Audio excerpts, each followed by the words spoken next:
Hello, and welcome to this episode of This Week in Goldmaking, presented by Darkshorecapital. Today is the 19th of April, 2021. First things first, we're going to talk about the Weekly Standup. If you're new here or you don't know what this is, it's basically just a quick time for me to go over what I've done since the last episode, what I'm planning to do between now and the next episode, and is there anything holding me up? I invite you to reflect on these questions and answer them for yourselves, as I think it's helpful as an exercise of keeping an idea of where you're at. So, since the last time, I've been working on my Mythic Plus. That's not gold making related, but it is something I've been working on that's WoW related. Continuing the BOE flipping, continuing to look for Shadowlands materials that I've been flipping, and looking for long-term investments to kind of add to my portfolio, diversify things up, and hopefully make a bunch of gold in the long run. That's something that I use the Undermine Journal heavily for, and we will be doing something around that at a future date. And between now and the next episode, pretty much the exact same thing as what I have been doing, with the addition of, I got one more dungeon left to finish off the Mythic Plus stuff that I've been working towards, and then exploring some new gold making opportunities. I've got a few different ideas, some stuff I'm kind of exploring, I'm not quite ready to talk about yet, but it's definitely on the horizon, and the whole process as well is very interesting, and I'm sure we'll be talking about it. Biggest things in my way at the moment are simply just time. There's never enough time to do things that I want to do, and profession slots, which is what I'm addressing in my other series, which we will talk about in just a moment, by leveling up a new character. So the market update, we're still under development. Hit a bit of a snag in how I was writing up the program to do the analysis for indexes and different pricing schemes that you are familiar with, but used to take a lot of time. So hang in with me there for now. In the meantime, I did want to just take a quick look at a couple of things on the Undermine Journal, just, so that we can see some stuff. I know, so I've been talking a lot about legendary base items, and I figure maybe we can just take a look at the Shadowghast ingot. I know that's used in at least some of the legendaries that you craft, all the plate gear at the very least. And the expectation, which we'll get to in a moment from the news, is that these are going to probably be increasing in price, or all the other materials that go into legendary crafting is going to be increasing in price. I think that's probably pretty likely. It doesn't look like there's any movement just yet, with, for example, like people trying to buy up stuff now before the patch actually hits, because it could be a month or two still before we get 9.1. No crazy changes in price or available quantity on the regional daily summary. Again, this is just on one of the servers that I'm working on, so we care about the region as a whole.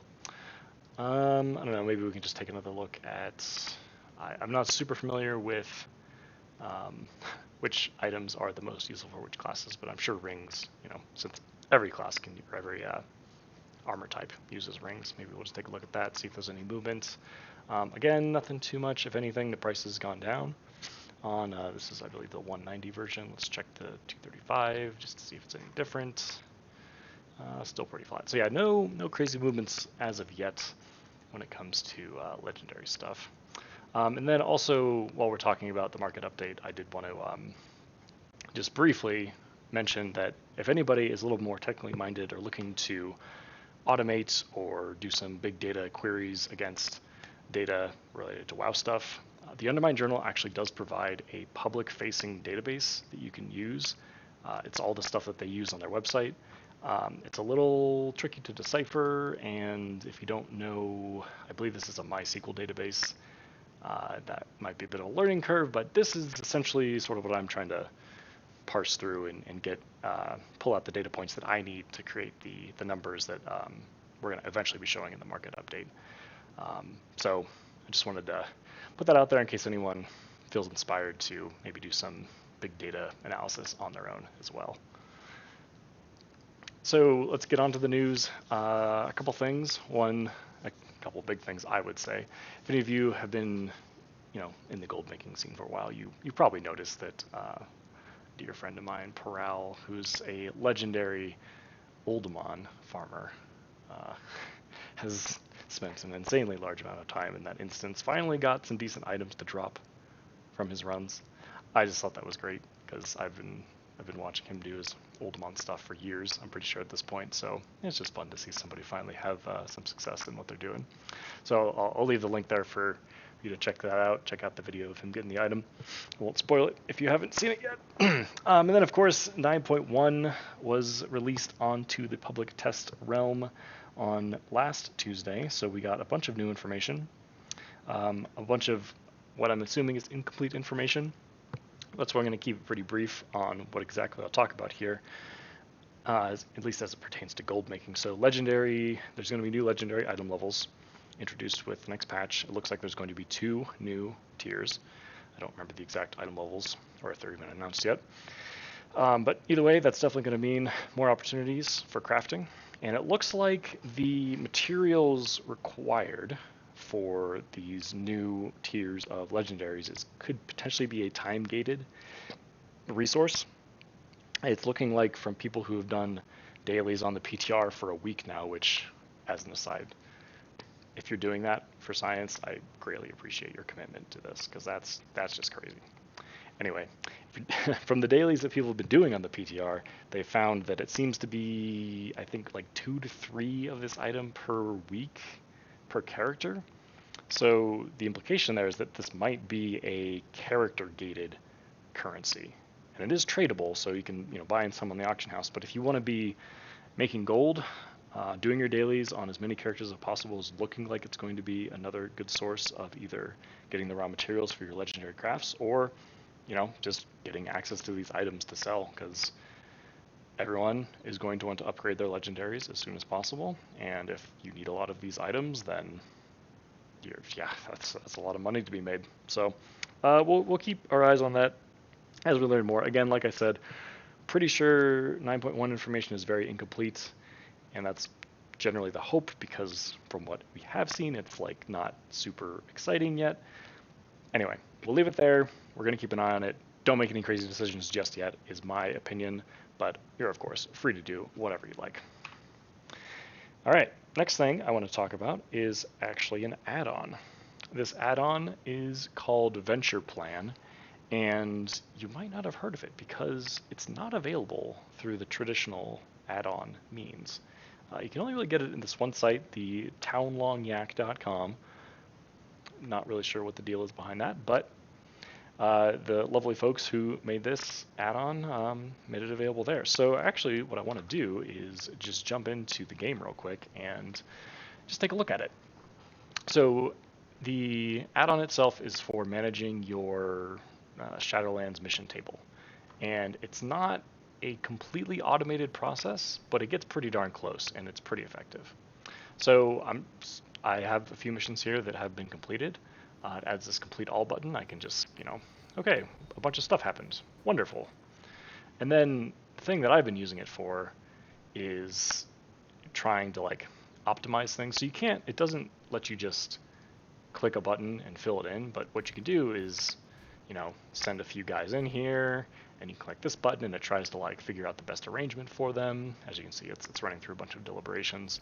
All right, so we changed things around a little bit. We can see here, apparently this is going to be victorious, or it's going to be very likely, so wonderful. We like getting Soul Ash, and we like getting Stygia, because those are actually useful things.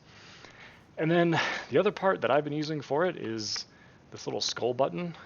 Basically just says hey, send off some low experience dudes to just gain some experience and probably die, but that's okay. So you can just spam this until you can't spam it no more, send tentative parties, and then come back in a little bit, and you might have some rewards, and you might have some more experience. And that's really it, because that's about as much thought as I want to put into this mission table at the moment. Now, it's possible this might turn into a decent gold maker. As you can see here, there's a 263 gold reward from this guy. So my thought is, I'm just going to get this on my characters, unlock the mission table, and then just level stuff up the easy way. It's a low time investment. You do have to spend the anim. I think we spent, a couple hundred there, but that's okay. So yeah, there you go. That's my add-on suggestion. If you are frustrated with the mission table, if you don't care much for it, maybe get this add-on. It might make your life a little bit easier, and you'll maybe be able to take advantage of some gold making opportunities that might come later on in the expansion. All right, so I have gone through and done a little bit of thinking on this slide, the bullish bearish slide. Moved a few things around, got rid of a few things. So first off, in the bullish category, evergreen gold making, I don't think that's ever really going to go away. Again, if you are unfamiliar with the term that I kind of made up, these are just like tried and true methods of making gold. These are like raw gold farms from old raids. Very consistent, not very profitable, but very consistent. You can guarantee you'll get an amount of gold because you'll vendor the stuff and you get the gold.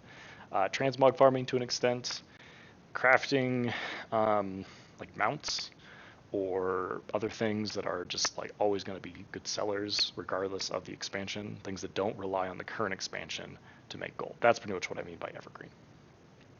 Legendary base materials. Again, I did say earlier, like don't go selling the farm to buy whatever you need to create legendary base materials just off of what we know from the PTR right now, but it's very likely that the prices are going to go up just because there's going to be a lot of people like thinking about it and trying to get into the market or doing stuff with it. So just in general, if you have some, they're probably going to go up in value. That's all this screen is really for, is just kind of like think, where are we thinking this stuff's trending? And then lastly, in the bullish category at the moment are callings / mission table. So I put these together because they're sort of, I guess, current content, quote, playing the game, unquote. And callings, which are the, run around and do a bunch of world quests type of things, they actually give a ton of gold. If you are just looking for something to supplement the consumables that you want to use in your weekly Mythic Plus run, doing a couple callings is going to get you plenty of gold to do that. And I don't know, I just think it's such a good way to just reliably make gold because it's just so easy. And yeah, if you have a couple characters, just go do them. If you don't have like a huge infrastructure set up to like do crazy TSM crafting and like flip crazy TCG mounts, like you don't necessarily need to start there, but like if you just need a place to start, get some gold, do your callings. It's a lot of gold. And you get reputation and other stuff too. It's good. And you actually get to play the game, which, that can be fun too from time to time. And then the mission table, like I was talking about a little bit earlier, it might not be the biggest gold maker at the moment, but historically, mission tables have always had some way of making good gold, whether it be just raw gold from missions, or getting runes that you can then sell, or random rare reputation items. I'm talking about WAD with that Medallion of the Legion or whatever it's called that still sells for a crazy amount of money. Just having the mission table ready to go, I think is going to be beneficial for any gold maker in the long run if you're doing any kind of endgame content in the Shadowlands. Right now I've got Ghost Iron Ore and Raid BOEs in my question mark column. Just a little unsure with them at the moment because, I don't know, my just knowledge is just a little bit incomplete. Ghost Iron, it seems like it's kind of, I don't know, there's not a whole lot of opportunity to make gold with it right now. I am keeping an eye on it because, again, Sky Golems is one of my kind of evergreen gold making methods that I try to always take advantage of because I'm just very familiar with it. So it's just a little bit in flux. Not really quite sure where to put it. And then Raid BOEs with 9.1 on the horizon. I normally would have this in the bullish category because it's been making me a lot of money in the Shadowlands so far. But with the new raid on the horizon, that always adds in another level of uncertainty when it comes to the current tier of BOEs. Will they still be useful? Will people still pay for them? Will they drop in price? I don't know. Just something to be aware of. I'm not saying don't do it because I am going to keep doing it, but just something to think about. Thinking about the future here. That's what this slide is all about. And then lastly, in the bearish column, I just have one thing at the moment, and that is easy crafts. And I do want to talk a little bit about this and what I mean by it. So the barrier to entry on crafting many items in the Shadowlands is very low.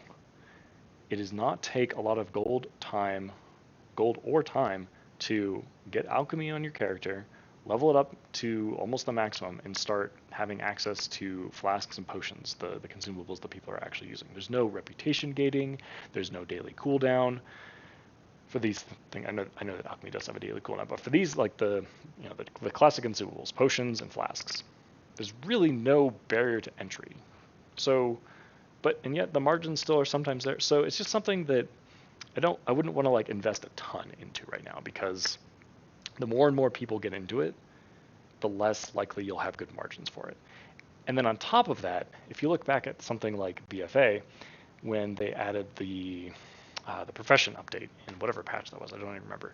They added a thing with alchemy where in order to actually make gold with alchemy, you had to get this item and then randomly get a consumable that made you get more procs in your flasks or something. It basically made it so that the crafting cost of just opening up your alchemy thing, crafting a flask, it like did not make you profit. It was significantly, you were going to be significantly in the red just from straight up crafting something because you had to jump through all these hoops to like min-max it.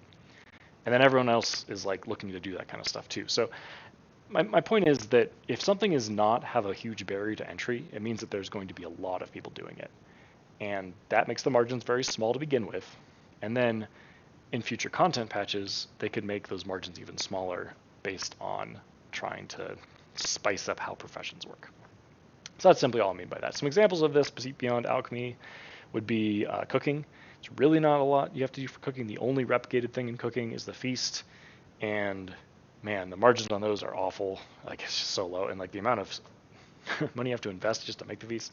I looked at it initially and was kind of excited because like, oh, a replicated thing. That's maybe something I could make some money for. It's really not worth it in my opinion.